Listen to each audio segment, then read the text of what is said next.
আসসালামু আলাইকুম স্যার। ওয়ালাইকুম সালাম। জল পরে পাতা নড়ে, শুধু আপনার কথা মনে পড়ে। সংসারের অবস্থা তো ভালো না, তাই আপনার কাছে এসেছি। যদি একটা চাকরির ব্যবস্থা করে দেন। আরে হইব, ব্যবস্থা হইব। পড়ালেখা কি পর্যন্ত করছো? গত বছর বিকম পাশ করেছি। বাস বাস। আপনি তোমারে তো চিনলাম না মিয়া। জি, আমার নাম মিশকাত, আমি রসুলপুরের হাফিজ মাস্টারের ছেলে। কেমন আছিস ভাই? মাই কেমন আছে? জি ভালো। আয় এদিকে আয়। ভাইজান, আপনি নাকি আগে সন্ত্রাসী আছিলেন, আপনি ভালো হইলেন কেমনে? তোমার ভাবি সাবধানে নিয়ে আমি ব্যাংকে যাইতেছিলাম, এমন সময় একদল সন্ত্রাসী আমারে মাইরা ফেলার জন্য অ্যাটাক করে।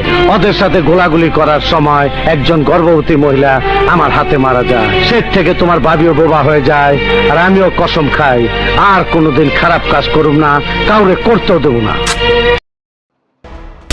চালু চালু, চোখে মুখে বালু।